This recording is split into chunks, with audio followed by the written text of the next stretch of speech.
Hey, next on the Teen Nation, thanks for coming back and tuning in to part 2 of this week's show featuring my conversations with Darren Pang and Kurt Bevacqua.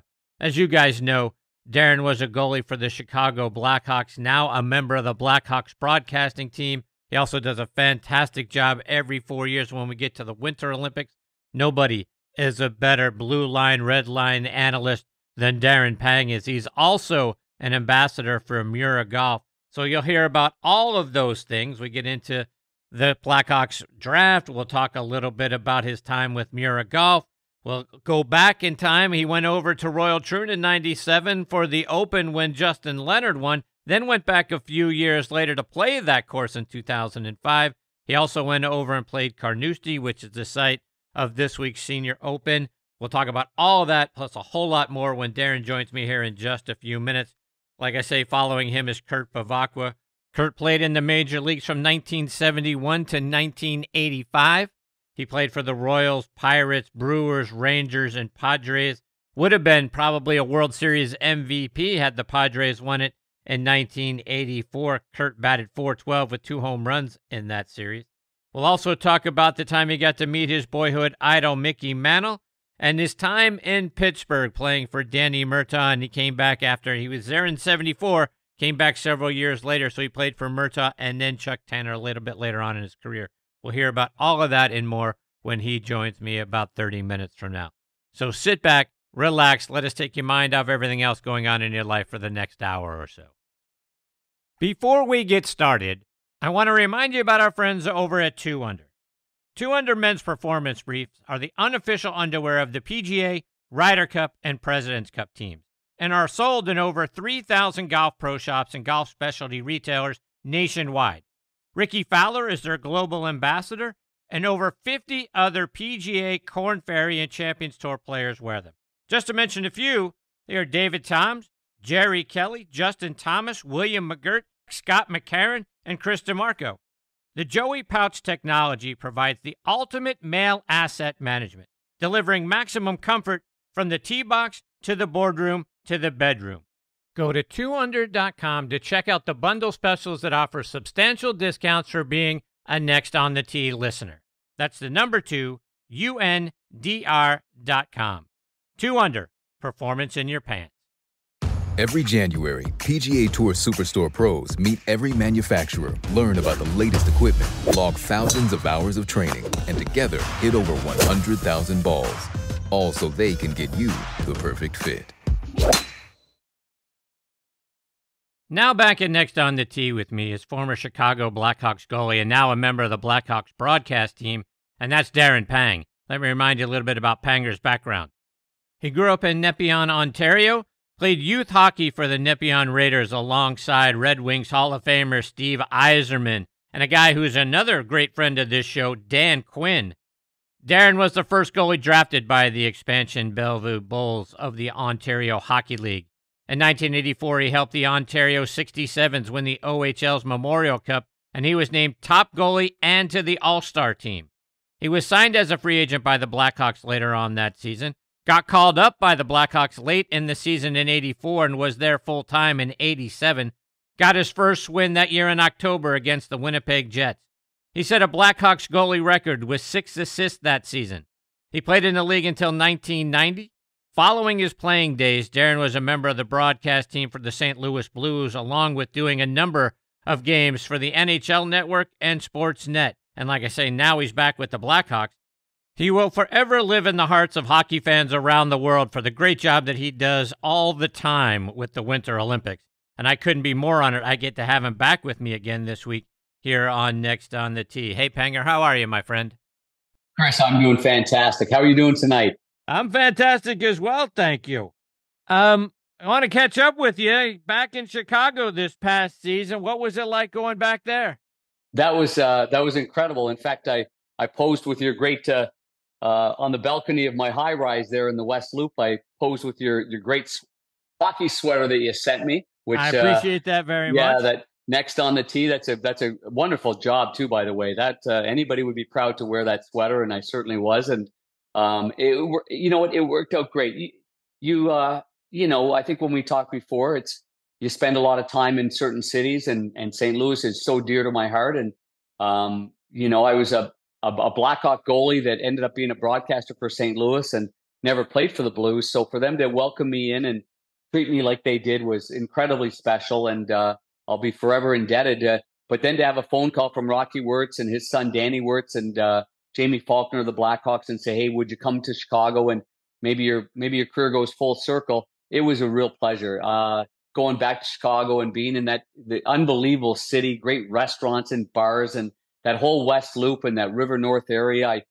I just was like, wow, this is really something else. We had a blast. And as far as broadcasting is concerned, there's nothing like getting ready for a game at the United Center. If you've never been there and you've never heard the national anthem and you've never heard the vibrancy of that building, you got to go, because it's a wish list. It's a must make a visit kind of place. So that was unbelievable. And then, now I'm entering season 2. So I'm really looking forward to it. And I'm entering season, jeepers, what is it? 4 with TNT. So to combine the two is incredibly special. And you get to see the best in the NHL on the national games. And then you get to travel with one of the greatest organizations in all of sports in the Blackhawks. So really, really fun, Chris. Thanks for asking.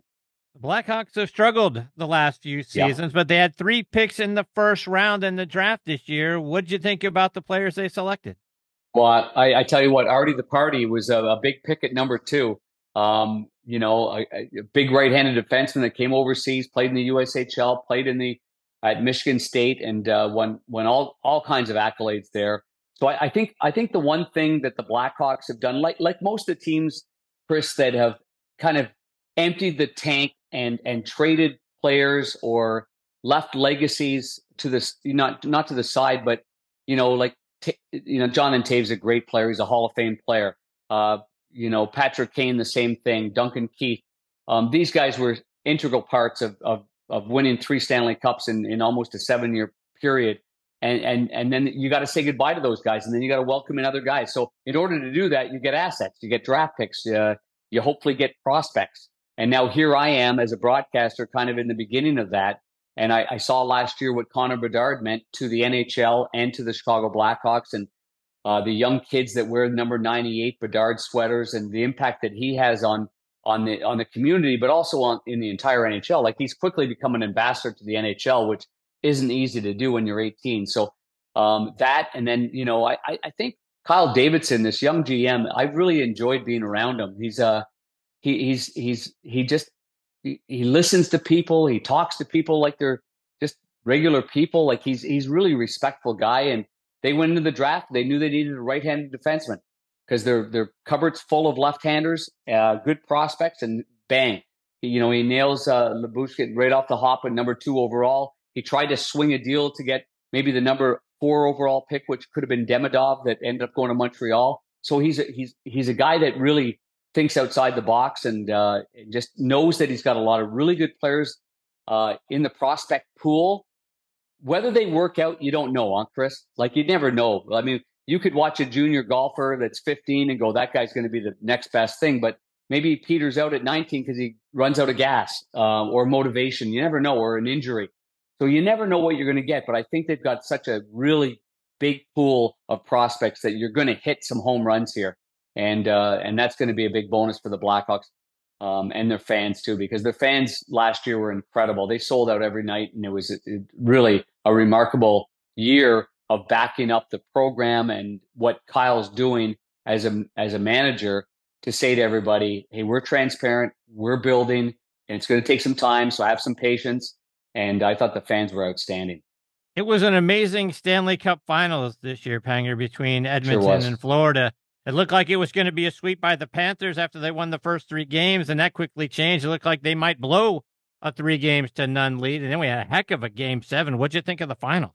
Oh man, I'm with you all the way. I'm at my lake place in Michigan, and I got this little it's a 4x10 garage door that opens up kind of my Panger's pub right here, and I got a bunch of buddies, including Joey Kosher, that played, obviously won. What he win 3 Stanley Cups, one with the Rangers in '94, 2 as a player, 3 as a player, maybe with the Red Wings, and 1 as a coach. So I mean, this guy. Anyway, long story short, another buddy of mine, Wayne Presley, I play with him in Chicago. He's on my little lake in Michigan, and we all pop around. I got a Celebrity Greens came up, and they put a putting green so it's facing the lake. So guys wheel up in their pontoon boats. They putt a little bit, and we watch the Stanley Cup final because ESPN had the rights this year. TNT, we were there last year for the final, but we'll get it next year. So I got to enjoy it like a fan. I got to sit back here and watch it with my buddies and have a couple of cold brews and just, talk hockey. So when it was 3-0, I'm like, there's no way that you can beat the Edmonton Oilers 4 straight. There's no way. Like, it's going to go 5 or 6. And I told the boys it was going to go 7 after it went 5. And I said, there's no way that Florida can lose 3 games in a row. So they're like, you're incredible. You're like, there's no way. But it's true. Like, at this time of the year, to beat a team 4 straight games is almost impossible. I mean, the goalie's going to have a hiccup. You're going to get a bad bounce. You're going to give up a power play goal. The greatest players on the other team, Connor McDavid and Dries, they're going to come out to play. I thought it was fantastic drama. And I think we needed that because, the Florida Panthers are a team last year that went to the final and it wasn't a great, compelling final, series. And then to go back again at it this year and be so dominant, I just didn't think they were going to lose, to be quite honest with you. I told many friends, I said, I watched them. I did many playoff games for TNT with the Florida Panthers. I said, they're just built to win a whole bunch of Stanley Cups. And they might win 3 in the next 5 years. I wouldn't be surprised by that. Just the way they're built, just the way they play, their mentality, they're real pros. They're hard to play against. So I became great fans of the Florida Panthers, certainly in the last 2 years. All right, switching gears a little bit. We got to talk some golf. And you were at Royal Troon in 1997 when Justin Leonard won that Open. Then you played the course in 2005. Mm-hmm. Talk about your experiences there at Royal Troon. Yeah, that's great that you follow me on Twitter, Chris, because I posted that, and it's funny when I got Celebrity Greens to come out and do the putting green here. I added the first hole in 1997. I managed to get from the greenskeeper the ceramic first hole tee marker. Okay, so I traveled with that tee marker everywhere I've gone, and I've had synthetic putting greens in almost all my homes, and I've always had it there by the green or by a tee marker.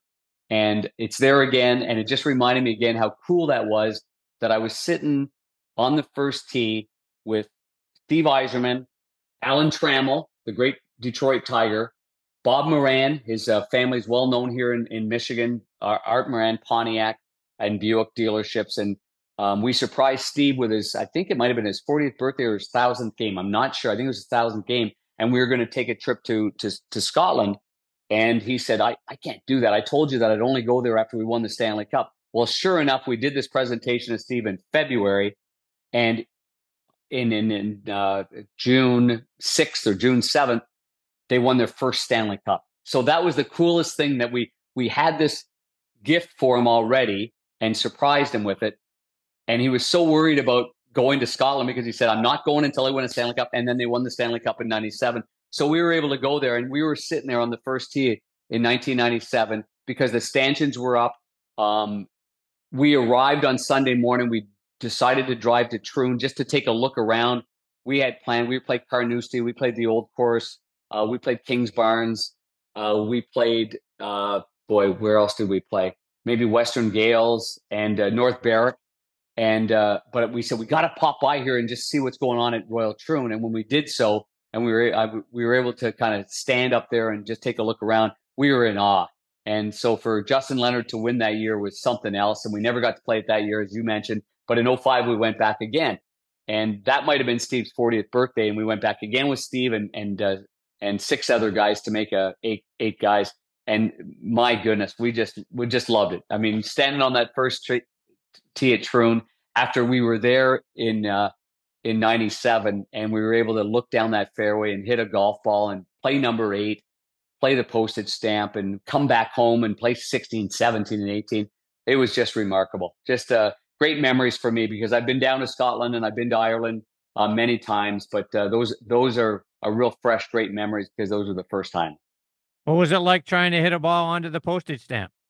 It was funny. Steve said that to me the other day. We were watching the Open, and he said, I can't believe you got up and down from there. And I go, yeah, I can't believe it either. I hit one right in the bunker, and I was sideways, and I plopped it, and I got it up and down.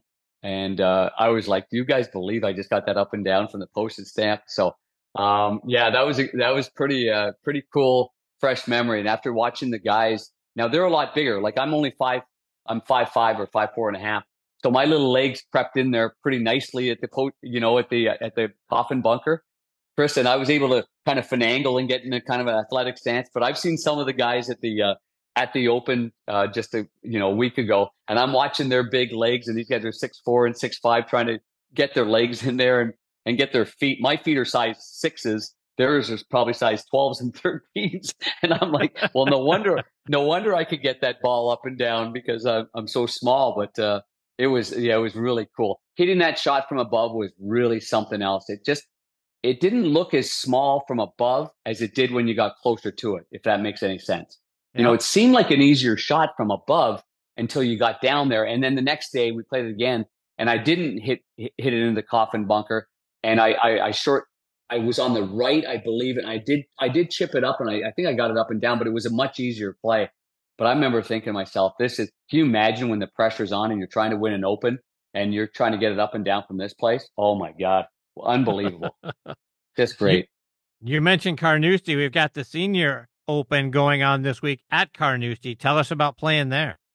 Can't wait to see that. I can't wait to see it. And I left my your baggage tag, after 9 and 10, there's that, you've got the little hot dog stand or whatever. The halfway house is right there. Have you ever played there, Chris? I have not. Oh my goodness. It's so cool because everybody, they put their little bag tags from their club up there, and it's full of bag tags. And I remember seeing Scotty Hamilton's, who I happen to be a friend of, the great legendary figure skater. And we look quite alike, and we worked 2 Olympics together in 98 in Nagano for CBS. We worked together, but obviously he's on the figure skate and I'm on the hockey. But and then in 02 in Salt Lake City. So I got to know him real well, and we played some golf together. So when I saw that his name tag was on there, I went over to my bag and I grabbed my bag and my bag tag from my club. I think it was Aurora Country Club that I was a member at in Chicago, and I plunked it right beside Scotty Hamilton's. And I remember thinking to myself, that course and the history of the course, especially when you get to is 5 or 6, the par 5 that Hogan went 4 under for 4 days. He hit a fade over the cow pasture out of bounds and cut it through the 2 bunkers, and everybody else tried to go to the right. And I remember just studying the books and listening to the knowledge and the history of Ben Hogan going through that and thinking, this guy birdied this hole 4 straight days. Amazing. So anyway, I really enjoy that course because I play a lower ball and I can draw the ball. So I play it low, and I can kind of maybe manipulate it underneath the wind a little bit. So I really enjoyed that golf course, and it was miserable conditions, but I thought it was just a great treat. Hanging, for those who haven't been with us the previous times you've been a part of the show, you're a Miura Golf ambassador. Remind us what's in your bag. Right now, my buddies Bill Holowati and my boys at Miura. Thanks for asking that, because I've been a brand ambassador since 2007 with them. Never used any other irons other than Miura's. And right now I've got a really good combination going on of 501s, and I've also got my old 301s, and I've got a forged blade as well. So I kind of tinker them all. I've got the original forged blade, and I've got the MB 101s. And so when I'm on, Chris, if I feel like my scoring irons, like, let's go wedge through, I guess 7. For me, it'd probably be 8. I'm not a great lower, I'm not a great 5-iron player and 4-iron player at all. So I kind of, if I get into an area, I want my blades smaller on the scoring blade. So that's what I kind of tinker with right now. They're brand new wedges that are out right now, and I just put them in the bag. I just literally played 9 holes before our weather in Michigan got so bad I had to leave the course, and so I just am in love with the fact that they're hand forged and the family history, and that they were sword makers, and they put such pride into their irons. So I feel very fortunate, Chris, that I'm able to play those irons, and and show them off, because all my buddies are like, okay, how do I get those? And I go, here's what you do, and here's how we can get a hold of them. And so I feel very fortunate. It's a very easy process to go through it. And especially now, Chris, too, because the cost of irons, people get afraid of it, but most guys, you go wedge, 9, 8, 7, 6, probably 5, right? So you're really only got 6 irons that you're paying for, really. I mean, and somebody that's a really good player that really hits a 4 or 3 iron, God bless them, because I got a 9, I got a 9 wood and a 7 wood in my bag from TaylorMade, because Gretzky passed them to me. Was it last year in the final? We were playing a Grove 23, and he goes, "You got to hit this 9 wood." Dustin hit it in the 22 U.S. Open. Dustin Johnson. I go, "Dustin Johnson hit a 9 wood?" He goes, "Yep, like 242 in the air and landed on a dime." And I'm like, "Give it to me. I'll try it." And so anyway, I ordered that up. So I hardly even hit a 5 iron anymore. So I'm very happy about that. I feel way more confident because I'm a terrible long iron player. So that solved all my problems right there. Pang, just a couple more before I let you go. And you've mentioned the back 9 greens a couple of times. I saw the video. It's rolling a 12.5 in the backyard. Yes. Boy, that looks like a fantastic setup you've got out there. Really, really, really great. Weston Weber over at Celebrity Greens, he was at Southwest Greens for a long time, and he sold that, and I think he had a non-compete for several years or a few years, and he did my green out in Arizona, and so I was like, I got to get him back here. So luckily he flew here last year, and he brought a couple of guys from South Carolina, and he basically put on a clinic, honestly, a university clinic that I watched firsthand, that my buddy Jason Kronk, that started Michigan Turf now, that's a partner with Celebrity Greens in Michigan. And I watched him go through it and teach these guys, and I love it. I get the 60-pound water roller. I roll it probably twice every morning. I got the stimp meter. So if I'm playing a tournament, like next week, I got the club championship. If the greens are rolling 13 or 12.5, I'll go out there on my Celebrity Greens. I'll roll it. I'll make sure they're perfect, and I'll put the stimp meter on there, and I'll see if they're 12.5 or 13. So that's been a real pleasure. I can chip and putt and just basically dick around is what what I do, and it's so much fun. And all the boys come over, and we have little competitions, and the guys love it, because they're like, "I can't believe how fast this green is." I'm like, "Yeah, I've got it really fast right now. I got it summer. It's hot right now. It's summer hot." But thanks for mentioning that, because I like to post some stuff, because I think a lot of people, Chris, don't understand. Like if you're going to make the commitment to something like synthetic greens, and there's so many great companies, but I would say that Celebrity Greens is right up there. That's why Rom uses it, and Max Homa and Marco Mir has been a spokesperson for them for so many years. It's because you can get it to your specifications of whatever club you play. And that's what I love about it. It just rolls so pure. One more before I let you go. And your son Tyler has been a golf pro, and your nephew Jake is another great player. Give us an update on the things that they're doing. Yeah, my nephew is part of the lower part of the Canadian tour right now. He went to Utah State, played 4 years there. I actually got a chance, because now that the U.S. Junior Am is going on, it's 30 minutes away from me. It's obviously at Oakland Hills. Many people talking about Charlie Woods playing in it, and I play that course so many times. It's so beautiful. But I got to caddy for Jake in Tennessee at the honors course several years ago when he qualified. So I was his caddy, and he's a terrific player. So he's trying to grind it out. He's trying to make a buck. He's learning what it's like to work at and really work at it, and know the value of a dollar and making a cut. So he's doing wonderful. My son Tyler, he was at Raritan Valley in New Jersey for several years, and Glen Echo Country Club in St. Louis as an assistant pro. He has finally given that up. He's got 3 young daughters, and the hours were just too much for him. So he's taken a step back, and he's done several things in the past couple of years, including teaching. So, but he's great. He's going to be here in Michigan at the Lake House. I'm going to have 5 granddaughters here in a week, and they're all under the age of 4.5. So old grandpa's going Grandpa's going to be worn out. We're going to be on the boat. We're going to be on the tubes, and they'll be putting in the backyard. So, Chris, thanks for asking. And you're always such a gentleman to ask those questions, because it does mean a lot to talk about family. So I appreciate it. Absolutely. Panger, before I let you go, remind our listeners again how they can stay up to date with all the great things you're out there doing, whether it's following you on social media or it's online. Well, yeah, I'm at Panger40 on X, Darren R. Pang on Instagram. I don't post a lot on Instagram. I do watch a lot on Instagram, but more on the X, because that's more of my hockey feed and stuff that I get more of my stuff information wise when I wake up in the morning to catch up on hockey stuff and what's trending and golf stuff as well. And Catherine Tappan and I have we have a podcast as well called Back to You, which kind of a classic, as you know, you're a sideline reporter, and you let's go back to you upstairs, back to you. So Catherine and I have had a great time. She's an unbelievable reporter in person and full of integrity, and so we started that last year and having some fun with it, and so we'll continue that on when the hockey season starts again. That's fantastic. Panger, it's always a huge thrill knowing you're going to be a part of the show. It's something that I look forward to every summer when you've got some time. I can't thank you for spending it with me again tonight. You're fantastic, my friend. I hope we get this privilege again soon.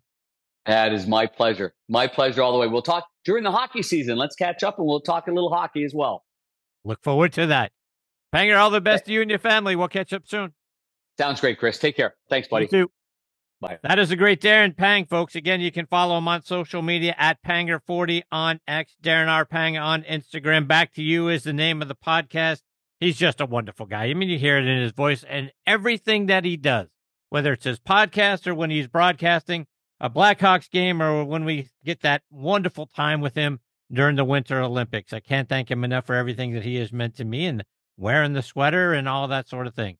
Panger's a wonderful person. He means a great deal to me in this show, and I look forward to catching up with him a little bit later on during the hockey season. Coming up next is former Major Leaguer and one of our favorites from over on the Thursday night tailgate show side, Kurt Bevacqua. Before I bring Kurt into the show, let's talk about our friends over at Squares Golf. And folks, do you sway and you're off balance in your golf swing? You know what? It could be your shoes. A golf shoe needs structure to provide stability and reduce sway. How can you tell if your shoes lack structure and are hurting your game? If you can hold your shoes by the toe and heel and twist it, toss it. Squares was designed for the perfect balance of structure and comfort. Isn't it time you tried Squares? Try the new Speedbolt at squares.com. That's SQAIRZ.com. Frustrated with your golf game? Imagine playing with total confidence. Join me, LPGA Pro and golf mindset expert Debbie O'Connell, for my Conquer Your Golf Mind Challenge. Bill cuts 6 strokes, and Lori is club champion. What's your goal? Click the link or text NEXT to 727-339-0106. Use code NEXT for $20 off. Your tee time for transformation is now. Will you take the shot? All right, now back with me is former Major League infielder Kurt Bevacqua. Let me remind you a little bit about Kurt's background. He's from Miami Beach, Florida. He played his college ball at Miami-Dade College. He was originally drafted by the Mets in the 32nd round in 1966, and the Braves in the 6th round of the January 1967 draft. Didn't sign with either of them. He did sign with the Cincinnati Reds, who selected him in the 12th round of the secondary phase of the June 1967 draft. He was traded to the Cleveland Indians in 1971 and made his major league debut that June. He earned the nickname Dirty Kurt for regularly having the dirtiest uniform on the team. He played in the major leagues from 1971 to 1985 for the Indians, Royals, Pirates, Brewers, Rangers, and Padres. He will live forever in the hearts of Padres fans for his amazing performance during the 1984 World Series when he hit .412 and hit 2 home runs. And I couldn't be more honored that I get to have him back with me again this week here on Next on the Tee. Hey, Kurt, how are you, my friend? Chris, how are you? I'm fantastic. You? How are you, Kurt? I'm doing great and much better after. I'm so glad that I came on and got to hear Darren talk for the last 10, 15 minutes or so. Wow, he's a tough act to follow. He's a great guy. There's no question. He is. Wow, what a storyteller. And isn't it great to have a memory and be able to remember things? He he remembers everything. Yes, indeed.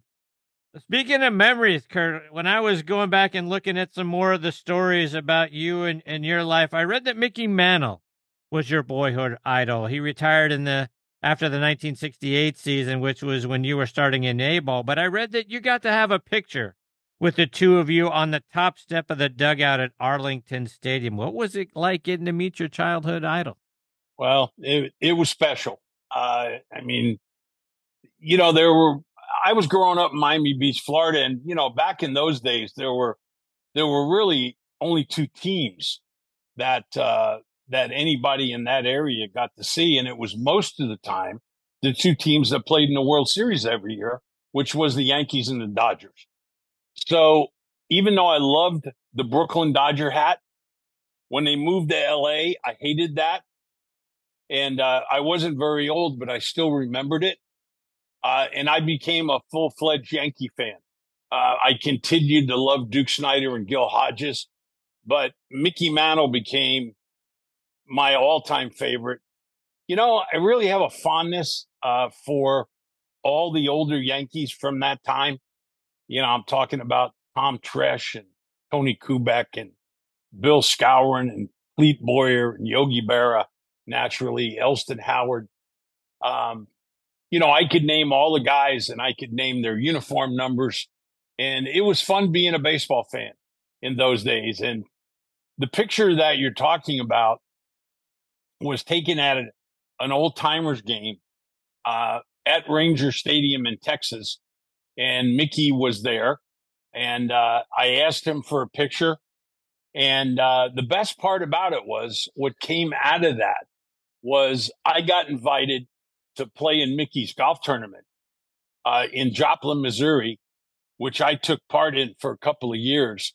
And I was actually playing a practice round with a guy that I brought from San Diego and on the golf course. And we were over close to a house. And all of a sudden I hear, "Hey, Kurt, I'm sure glad you made it." And I look up and Mickey Mantle's standing on his porch. Wow. And he proceeded to invite Bill Owen and I, who was a friend of mine, into his house. And Bill Owen embarrassed the hell out of me that day because unbeknownst to me, he had stuffed about a half a dozen baseballs in his golf bag. And he was going to get guys to sign them during the functions. Well, he broke out the whole half dozen baseballs while we were in Mickey's house. And Mickey gracefully signed all of them. Wow. For Bill. And that was a special memory also. That Mickey, for one thing, that he remembered who the hell I was. And the fact that I got invited to his golf tournament. I still have the shirt that was given to us. When you play in a golf tournament, you get a little swag bag. In his swag bag was a shirt with the logo on it, the Mickey Mantle Celebrity Invitational, and I actually still have that shirt to this day. And that was a few years ago. But yeah, that was special. I mean, getting to meet your childhood idol naturally is a special thing, but getting to know them beyond that really makes it special. People always worry about when you meet your childhood hero that they won't measure up to what you had in mind or what you thought they would be like. But it seems like for you, Mickey really did. He really did. Probably because in my mind, he could do no wrong. And really neither could any of the rest of the Yankees. Even though, I saw them at times when they were a little tipsy, and Hank Bauer would play in Mickey's golf tournament, and he would sit at one hole of par 3, and each team that rolled up there, he would be the extra putter that particular team would have for that hole. And right beside him was a bottle of Jack. And that's the way Hank rolled. And it was fun times. I don't know how those guys did it, but they did. You mentioned a minute ago that you loved the Brooklyn Dodgers hat, but you hated it when they moved to L.A. It seems like that might have been the beginning of a lifelong hatred of the Dodgers. Yeah, and then Tommy Lasorda didn't do anything to make it better. So it was, I got to not like the Dodger. You know, they've got a wonderful organization, but I became pretty adamant against not liking the Dodgers when I got into their division, when I got traded to San Diego Padres, and it made it real easy not to like them, especially when we started to put the distance between the Dodgers and the rest of the teams in the National League West, even though San Francisco was always there and always a good opponent for the Dodgers. You know, the rest of the teams in that division always had a problem with them. But, you know, we started playing some good ball in the early 80s, and that's really when things started to ramp up with the different things that we throw back and forth at one another. But you know, we had fun. I had fun with it. I think Tommy took it personally. But you know, when he said that I couldn't hit water if I fell out of a boat, I thought that was one of the funniest things I had ever heard. Not only because I knew better than that, but it was funny. I mean, that's a funny line. And you know, I've always threatened, especially when Tommy was still alive, to make a video in full uniform, standing on a boat, and just falling back into the water and making a big splash, and then coming up in the video and saying, "I hit the water."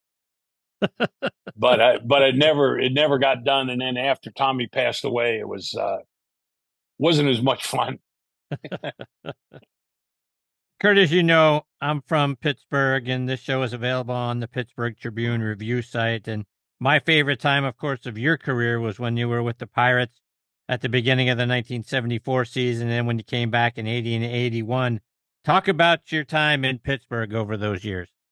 Well, those are really mixed feelings, and I'll tell you why. The only negative part of that whole experience in Pittsburgh was the way I played baseball and the playing time that I was afforded. The people, the team, the city itself, the way their fans there, it couldn't have been more wonderful. And I went away to this day with guys that were on that team that were the most wonderful teammates that I ever had. And I'm talking in particular about Willie Stargell, Dave Parker, Doc Ellis, Richie Zisk. They were great guys, and they were good guys to have on your team. I mean, back in those days, people didn't want to mess with the Pirates. You know, they not only wielded big bats, but they were some pretty large men. And I mean, there was a famous game in 1974 that Doc Ellis started, and he drilled every single Cincinnati Red that came to the plate.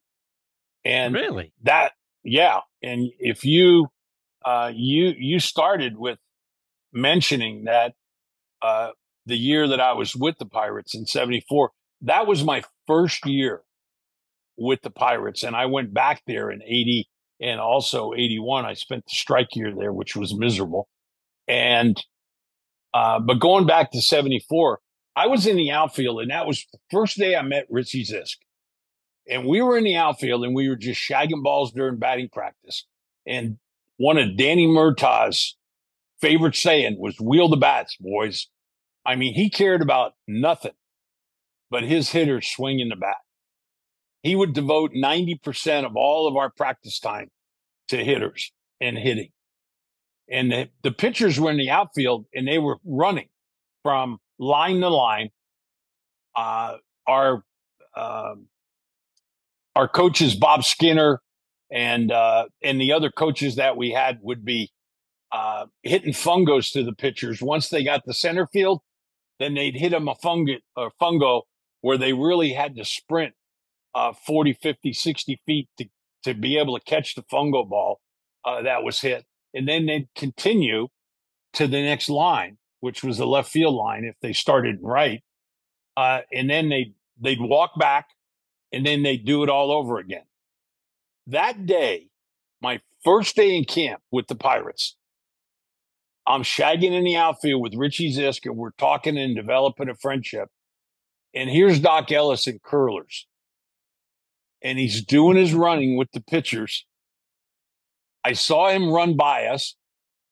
He catches the ball. He makes it to the line in left field, and he turns around and walks back. And he takes a little bit of a detour in order to walk by Richie Zisk and I. And he says, "The first time I face the Reds this year, I won't get out of the first inning." Wow. That was it. And Richie and I just shook our heads. We didn't have any idea what he was talking about. And he never mentioned it again. Never talked about it. And Except then went out and as did it. as he was walking away, "I won't get out of the first inning, and I'll bet you Chateaubriand on that." And that was it. And then he kept walking.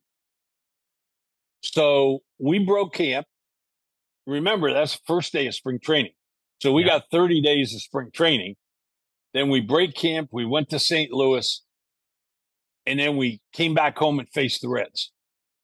And Doc started the game. And I wasn't playing, like a lot of time that I spent in Pittsburgh. And here he starts. First hitter, Rose, nails him. The second hitter was Joe Morgan, nails him. Or it might have been Dreesen. And he nailed him. And so on and so forth. The only reason I bring this story up is because he hit the first four guys in their lineup before Larry Shepard, the pitching coach, went out there to talk to him. And then Danny Murtaugh followed with taking him out of the game.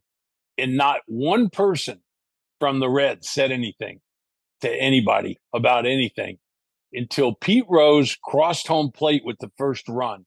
And when he was about 3/4 of the way to the Reds dugout, he turned around and he hollered something, which was nobody understood what it was.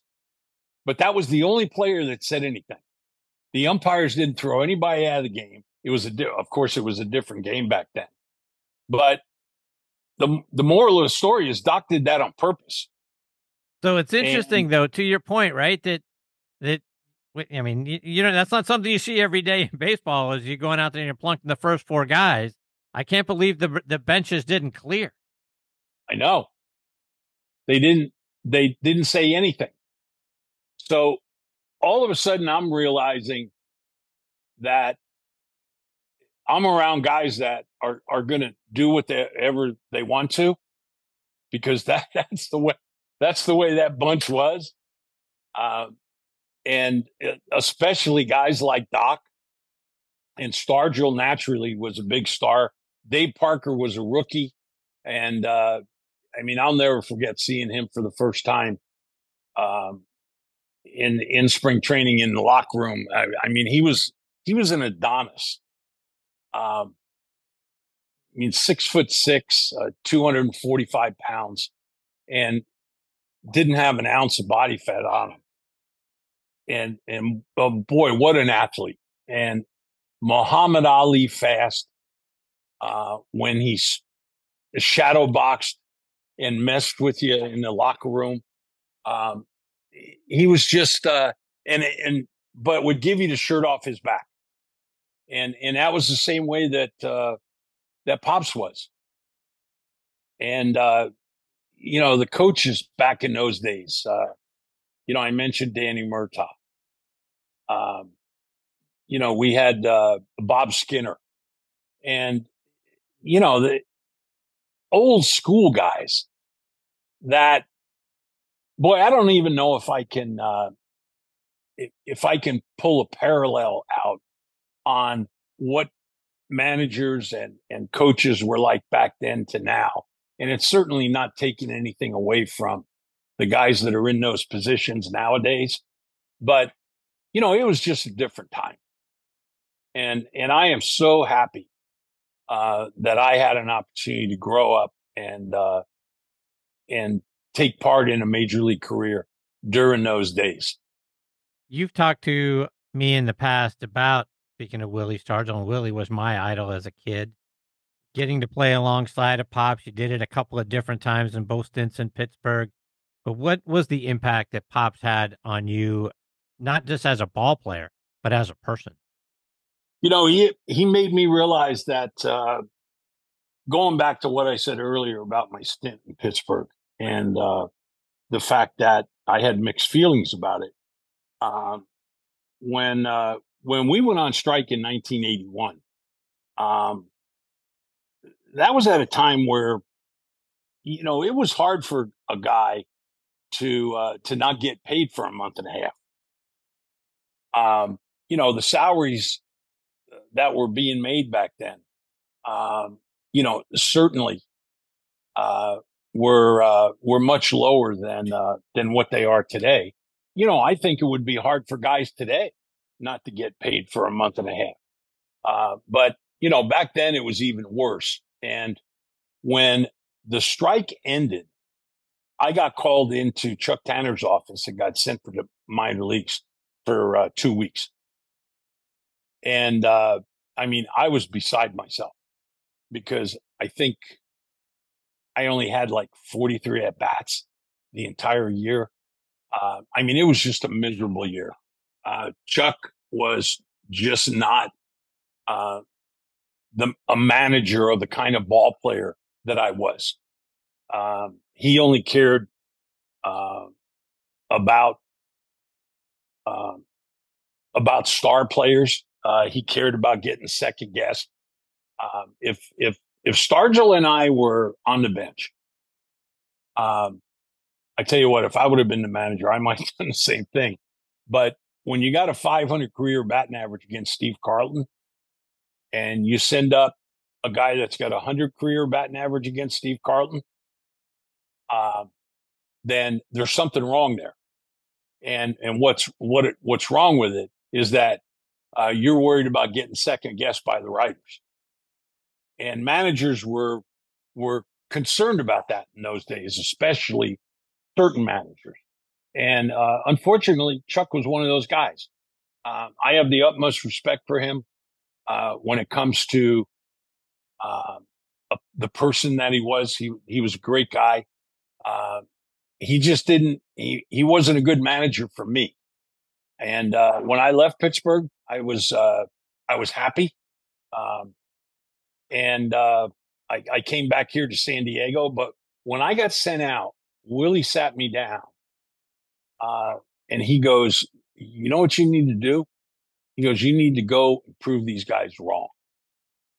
And even though I had been playing professional baseball for quite a few years before then, I really hadn't had anybody say that to me. And I went down there with a chip. I went down to AAA with a chip on my shoulder. And when I came back, I still had it because they recalled me in September. Again, I didn't get any playing time, but at the end of the year, when I asked them to release me, knowing that I had an opportunity to go back to San Diego, I was happy, and I carried that chip on my shoulders when I went to San Diego, in particular when I faced the Pirates, and I did some damage against them from that time on in my career. So that felt pretty good, and when you got a guy that's of the stature and the status of Willie Stargell, and he comes and sits down next to you in the locker room, knowing that you're down and out, and he lends a hand, that's pretty special. And that's the kind of guy Willie was. I remember the day he died, and it was a sad day. It was a sad day for me.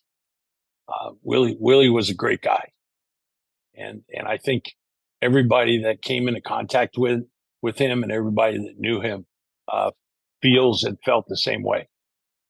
Kurt, I want to go back to September of 1977. You're with the Rangers at the time, playing a home game against the Angels. You hit 2 home runs off of Baylor Moore. Had to be a huge thrill for you to hit not 1, but 2 home runs in that game. You know, I was surprised to see that I had multiple home runs against Baylor Moore, because I remember facing him the first time and him just blowing me away. I mean, that guy could throw a baseball through a brick wall. And, but, you know, it just goes to show you that when, you know, as you go along the road of professional baseball, if you don't change with the times, then you're going to get left behind. And, you know, I learned real quick that anytime a pitcher got me out, or anytime a smart pitcher gets a hitter out, they're going to continue to pitch you that way until you prove to them that you can't hit it. If you can't hit it, they're going to continue to throw it to you. And so you have to make adjustments. And the quicker you make those adjustments, the better off. You know, most of the time, those adjustments when you're a starting player, and there were times in my career where I started quite often. You have to make adjustments each at bat. You know, now it's crazy because you might go to the plate 4 times, 5 times in a game nowadays and face 5 different pitchers. You know, we didn't have that happen too many times. You know, there were times where we went through a bullpen and got into quite a few pitchers' back pockets. But, you know, very seldom do you go 2, 3, 4 games in a row where you're facing 4, 5, 6 different pitchers. But nowadays it's kind of commonplace. But yeah, that was a good night. 77 was an all around unbelievable year for me. You know, I kind of put it all together, you know, starting in winter ball, through the Caribbean series, right in through spring training, through the season. And, I ended up hitting 330 that year. And it was a special year, and I was rewarded for it. You know, Brad Corbett, the owner of the Texas Rangers, gave me a 3-year contract, for more money than I ever thought I would make in the game of baseball. So being in the right place at the right time, you know, performing and, having faith in yourself when you go to the plate, you know, all lended itself to, you know, that outcome. And, it also gave me confidence as a pitch hitter. Later on in my career, when, especially when I started playing, in San Diego for Dick Williams, you know, he was a manager that would send me to the plate, in any given situation and almost hit me for anybody in the lineup, I think, except for, Steve Garvey and of course, Tony Gwynn. And I'll blame him for that. But it was, you know, it was fun times, and, you know, being able to look back and and hitting 2 home runs in one game at the major league level is pretty special also. Kurt, you mentioned Dick Williams. What did it mean to you to have a guy like him in his tenure in the big leagues want you in the lineup at the biggest time of the year? Particularly, you're now the guy who played in the DH position in the '84 World Series, and you came up big. Well, I got to tell you, Chris, when you look back on it, you have to say, it's not a coincidence. Dick was a winning manager in a lot of towns that he managed. He was a winner in Boston. He was a winner in Oakland. And he was a winner again here in San Diego. He was a successful major league manager that rubbed people the wrong way because he was the way he was. But you know what? He knew the makings of who he had on his bench and in his clubhouse. And he knew who was going to rise to the occasion and who had the intestinal fortitude to be able to do the things that get done in the postseason when it's most important and everything's on the line. You look back at all the teams that he managed, and he just happened to have the right guys in the lineup at the right time. That's not a coincidence. And I'm proud to say that Dick believed in me enough that he saw that in me and he put me in the lineup. Even though I had a not real good 1984 season. And he goes, this job's yours. Go out and show everybody what you're made of. And he knew what I was made of. And it was a good feeling. It was a good feeling knowing you got the support of your manager, especially a guy that had been around for a long time. But don't get me wrong, Dick could be bad. He could be nasty. If you got on his wrong side, you were in the doghouse, and it was hard to get out. But deep down inside, he was a good guy. As I recall from our previous conversations, you always loved it when the pressure was on. What was it about the pressure situations that always brought out the best in you? I don't know what the reason for that was. I think it just goes back. I think it goes back to my earlier years of being really, really cocky. When I used to scream the dumbest stuff that you could possibly imagine at opposing benches and coaches. I had our coach in junior college tell me to sit down and shut up when I was hollering at the golf coach, college coach, to bring in his ace from the bullpen when he was facing us one day. And Demi Maneri looked down and said, Kurt, will you shut the hell up? We don't want that guy in the game. and sure enough, he brings him in the game, and I'm at the plate, and I hit a home run. Well, Demi I could have never predicted that was going to happen, nor did I expect it to happen, to be perfectly honest with you. But that was the cocky in me. And I think, I think it just carried on. I can tell you, for one thing, for sure, that there were times that I went up to the plate at the major league level where I wasn't very sure of myself at all.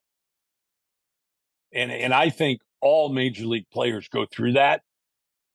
And then there were other times where I went up, or most of the time, especially from 77, 78 on, when I went up to the plate, especially in a key situation, I'm mumbling to myself, you're facing the best hitter in the world right now. And, I didn't say it, but I was thinking it. And I think that helped make me successful as far as when the times got tough and the game was on the line. And the other thing was the experience part. And when I say that, I'm talking about knowing that when you went to the plate, a pitcher wasn't going to get beat on his second or third best pitches. So you knew what his best pitch was. And if you went up there with the game on the line, you were going to get his best pitch. So there was no guessing or even anticipating what the pitcher was going to throw. You knew what he was going to throw if you were smart. Mm-hmm. Because nobody wants to get beat not giving your best. And if a pitcher's second and third best pitch are their changeup and curveball, and their number one pitch is a fastball, what are you going to do if the game is on the line and you're going to go up and face Nolan Ryan in the ninth inning? I'm sure as hell not going to look for a curveball. He's going to throw you fastball. He's going to throw you what got him there, and that fastball got him there. Sparky Lyle. I don't think he ever threw anything but a slider in a game situation. Bruce Sutter was the same way with a split finger. Trevor Hoffman with the Padres when he came up with that great changeup that he had. Why would a hitter even think of looking for a fastball, even in a fastball count, from a guy whose best pitch was something other than a fastball? It just doesn't make any sense. Right. Or vice versa. And that's what made me successful, because I don't know. I kind of chuckled at myself thinking that I know what these guys are going to throw me. I look back at a couple of at-bats and think to myself, I must have been nuts. I mean, one in particular, I told Tim Flannery on the bench that the next time I faced Atlee Hammaker, that I was going to sit on his slider because I know he was going to throw it to me. And I came up with the bases loaded. It was about the seventh inning, and he threw me 5 consecutive fastballs, and I'm sitting on a slider, and he hadn't thrown one yet. And 3 of those pitches were balls, and 2 of them were strikes. And the ones that were balls just missed, a couple of them, from being strikes. What do you think he threw me 3 and 2? Threw you the slider? Threw that slider 3 and 2, and I hit a grand slam home run. Wow. What a great moment. I wish I could have done that a little more in my career. I wish more of my at-bats would have been in game situations. I saw a post on social media the other day that surprised the hell out of me. The Padre with the most career walk-offs. Who do you think that is? Is that you? Well, it was Tony Gwynn. Okay. Tony has 9. But who do you think was second? Must have been you. Yes, it was. And like I said, it really surprised me. It really did. I mean, if you think about the guys that have been in a Padre uniform and have had that opportunity, I'm right behind Tony with 8. But I was put in situations where I had the opportunity to do that. You got a guy like Dave Winfield, who spent some years here. Just because Winnie maybe only had 5 or 6 doesn't mean he wasn't a good clutch hitter. It just means that, unfortunately, his time in the lineup wasn't there at that particular time. Right. So he didn't have the opportunity to get that walk-off hit. And, a lot of times, guys that are of that stature, when you come to the plate with the game on the line, you're going to get walked also. You're going to get pitched around.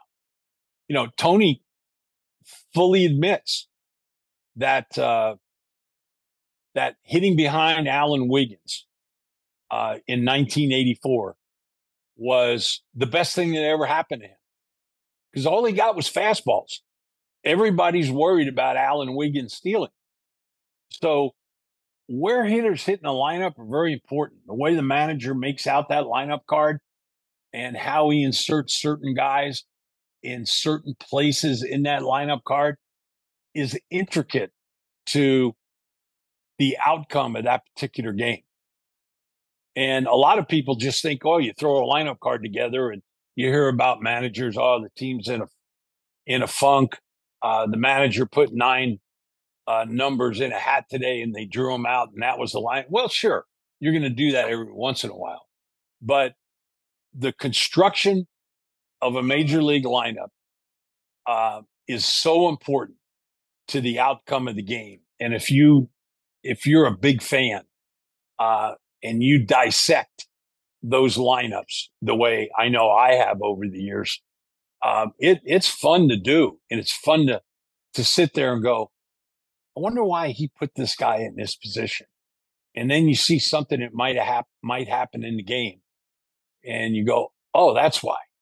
You know, whether it be taking a pitch with a guy running in a certain situation or infield shading a player a certain way, but him being able to hit the ball the opposite way that they were shading him in certain situations. It's really interesting when you break it down, and that's why I continue to love the game to this day, even though I think they've made some changes that shouldn't have been made for stature and political reasons, but it's still a great game. It really is. Kurt, one more before I let you go, and it's interesting you bring up Alan Wiggins a moment ago. In the 84 season when you were with the Padres, in August of that season, you guys are involved in a big brawl here in Atlanta against the Braves. I live in Atlanta now. Pascual Perez hits Alan Wiggins to lead off that game, and each time Perez comes to the plate, you guys throw at him. Craig Lefferts finally hits him, and then all hell breaks loose. Do you remember that game? Oh, yeah.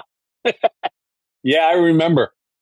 And I'll even do a follow-up, a quick follow-up to that story, because we were talking about Dick Williams, and that's what the follow-up will be about. But oh yeah, the night Pascual Perez was from the Dominican Republic. God rest his soul. He's passed away, but Dominican pitchers aren't afraid to throw at a hitter. That's just flat out a fact. You know, if Pedro Martinez is standing in front of me right now, I'll say that to his face and he'll laugh because he knows it's true. Joaquin Andujar was the same way. He was a pitcher in the Houston organization, went on to pitch for the St. Louis Cardinals back in the 70s and 80s. Any pitcher that came from that island just had it in him to have no problems hitting a hitter. Well, Allen had gotten 3 hits the night before this brawl day that you're talking about. And 2 of them were of the bunting variety, which you don't see anymore. But Wiggy got 2 bunt base hits, and then he got a single to go 3 for 4 the night before, and we beat the Braves. And then the first pitch of the game on this particular Sunday was right at Alan Wiggins, and it hit him. Well, the rest of the day was devoted to hitting Pascual Perez. You know, at first, we were going to hit Jerry Royster, who was the Braves' leadoff hitter and left fielder that day. And as soon as I heard that, I said no, because Eddie Lee Whitson was our starting pitcher and Terry Kennedy was the catcher. I said, what are you going to hit Royster for? I go, he's standing out in left field. He has no idea what's going through that crazy ass's head right now. And he had nothing to do with this. This is all on Pascual Perez. So just wait for him to come to the plate. Well, 3 innings later, everybody because Royster expected to get drilled. The first pitch of the game from Eddie Lee Whitson was a called strike and Jerry Royster is literally walking out of the batter's box, stepping away because he was expecting to get hit. Well, when Pascual Perez came to the plate, he wasn't expecting to get thrown at because he thought, they just forgot about it. He might have hit him, but he didn't hit him on purpose.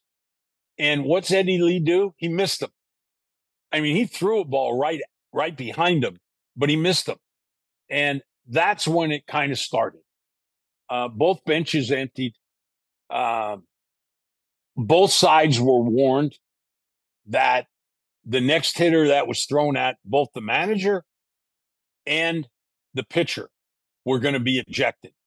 Well, when Dick went back to the bench from going out and talking to the umpires and arguing with the umpires after the field cleared, there were no punches thrown or anything like that. Champ Summers and I kind of chased Pascual around a little bit, but he had his bat in his hand and he got himself up against the screen right behind home plate, and it made it impossible to get to him. So with all of that said, the umpires got everybody back to their dugouts. They warned the managers. Dick came back to the bench, and he's talking about getting the bullpen up. So we got guys up in the bullpen. Now, this is the third inning. The Braves haven't scored yet. And they're getting guys up in the bullpen already. And Dick goes, Jack, you'll be the next manager. And then Harry, and then Ozzie. And he's going down the names of all of our coaches on who's going to be the manager after that particular guy gets kicked out of the game. And he goes over the order of pitching. So to make a long story short, every single time Pascual Perez came to the plate that day, he got thrown at. The pitcher was ejected. The next pitcher didn't throw at him because of obvious reasons. We would have never been able to finish the game. But each time that he came to the plate, the first pitch was thrown at him. And the coach or manager got ejected. The pitcher got ejected. And we didn't hit him until the 8th inning when Craig Leffers came into the game. And he hit him in the back on the first pitch. And that's kind of really when all hell broke loose. There were some skirmishes leading up to that one, but that was the big one. But the follow-up on the story that I wanted to tell you was that was in August. In September, the Braves came to San Diego. Everybody thought that was going to be a retaliatory game because Pascual Perez was pitching. You know what Dick Williams did?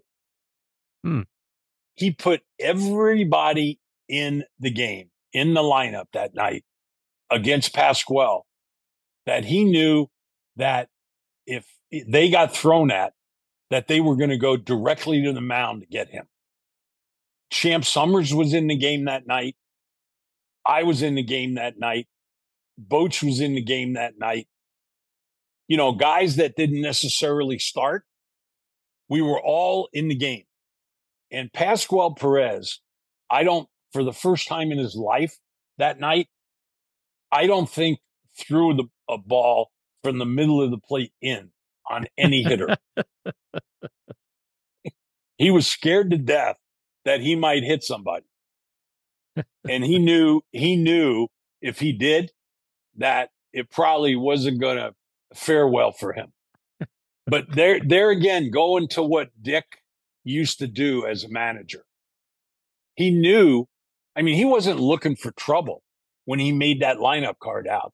He knew that he had to have those guys in the lineup that he knew were not only going to protect themselves, but also protect their teammates. Not that the other guys wouldn't do it, but it was just Dick's way of doing things Dick's way. I can't say it any other way. That's why I looked up to him so much. And I'm so glad that he got into the Hall of Fame. Kurt, before I let you go, remind our listeners, how can we stay up to date with you now whether it's online or it's on social media? Well, I'm on Instagram and Twitter and or X and also Facebook, and it's just it's pretty simple at Kurt Bevacqua. So I stopped doing the podcast because I took over as executive director of the Major League Baseball Retired Players Association. So we're trying to do good for retired players and keep up on what's going on with our pension plan and things of that nature, and player benefits, retired players benefits.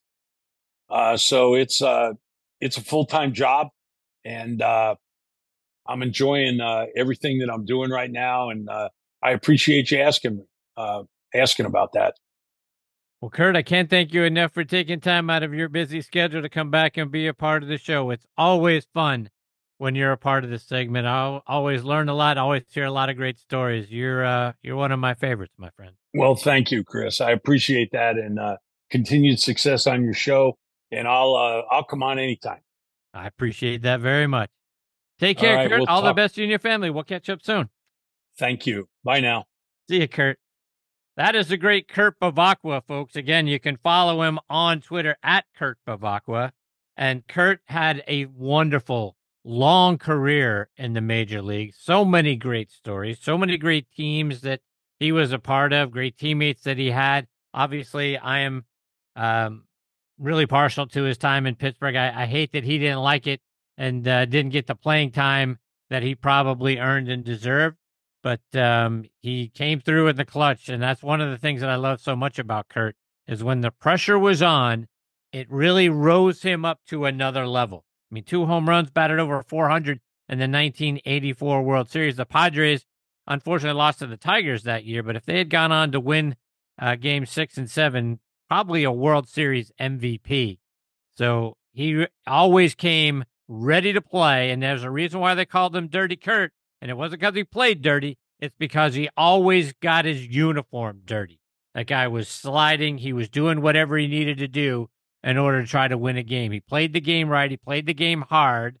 And that's what I respect so much about him. And then so many great stories over the years. And as you guys know, Willie Stargell was my hero growing up, and he always speaks so highly of Willie. That's one of the things that I love each and every time he comes on, to kind of get him to talk a little bit about the relationship that he had with Willie and what Willie not only meant to Kurt as a ball player, but just as a person. So I thank him for that, and we'll look forward to catching up with him again soon. All right, my friends, it is time for me to put a bow on this week's edition of Next on the Tee. My sincere thanks again to Ian Baker Finch, John Inman, Darren Pang, and Kurt Bevacqua for joining me this week. Scheduled to join me next week are, well, of course, Tom Patchy will be back. We'll kick off a new century worth of shows that he'll be a part of. Our good friend John Cook is going to be here. Always great when Cookie's a part of the show. Looking forward to getting a lot more great stories from John. Wisconsin Hall of Famer, Wisconsin Golf Hall of Famer, Gary D'Amato will be back. And then we're going to round things out with getting an update on the great things they're doing there at Blue Tees Golf from their co-founder, Drew Kohler. So a lot of great stuff to look forward to next week. I hope you'll come back and be a part of the show with us. Want to thank my friends over at the Pittsburgh Tribune-Review for hosting this show on their site. You can go online to triblive.com and then click on the sports section tab, and you're going to find the most recent episode front and center for you right there on the homepage of the sports section.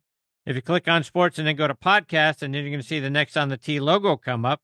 Click on that, and then every episode from this season is going to be available for you right there. You can also find this show on great places like Good Pods, Apple Podcasts, Spotify, Amazon Music, Audio Boom, and Player.fm.